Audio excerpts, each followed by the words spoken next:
Perek Eizu Neshech, DAF IN Aleph, sponsored the Refuah Shalema for Tzipora Bas Gila. The Gemara discusses the consequences of charging interest. The Torah states, L'chicha lo sashich, making it allowed to charge interest to a fellow Jew. The additional verse, La nachri sashich, that we infer that one may charge interest to a Gentile, but not to a fellow Jew, is to add a lav haba michlal essay, a bittul mitzvahs essay to charge a Jew interest. So there's both a lav and a bittul mitzvahs essay.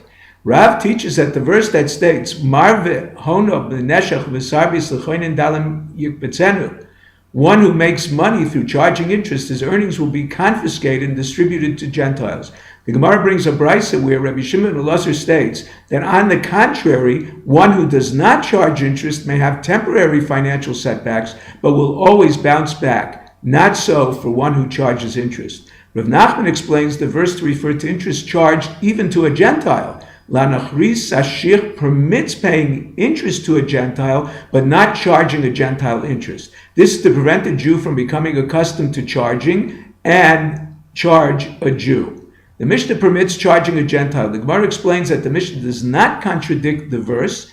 Rav Chia Breid Rav Huna explains the Mishnah means only kedei chayev, only what is necessary for his livelihood. Number two, Ravina explains the Mishnah to refer to a Talmid Chacham who will not be influenced by association with Gentile clients.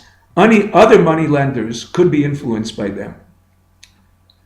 Rav Huna explains the verse that states, Esa ani imach, teaches that a Jew should lend to another Jew first, even if he stands to make money lending to a guy, unless it is kedei chayev.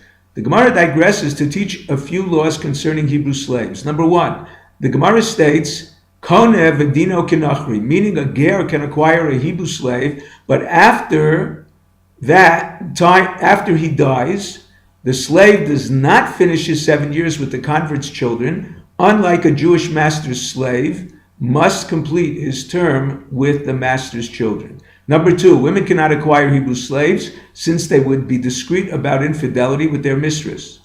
She would not be concerned about any suspicion concerning her actions. She can acquire a Canaanite slave who is not discreet. A widow should not raise a dog. People may suspect her of bestiality. She would not be concerned about the dog clinging to her as raising any suspicion. The neighbors would assume she threw the dog a bone. The Gemara discusses next the laws of interest concerning a ger toshav, one who accepts the Sheva Mitzvahs B'nai Noach but eats non-kosher. According to Rav Nachman bar Yitzchak, the Torah states, Ve'erzakta bo ger v'toshav al tikach meito neshech v'sarbis.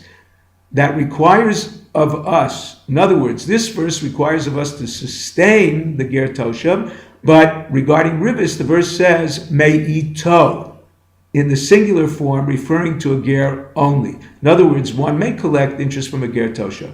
The Gemara discusses next the law of a Jew guarantor for a Gentile loan to another Jew. Rav Sheshes states that if he accepts the Jewish approach to a guarantor, only if the borrower cannot pay, he goes to collect from the guarantor. The borrower remains indebted to the Gentile, except his debt, including the interest, was paid by the guarantor.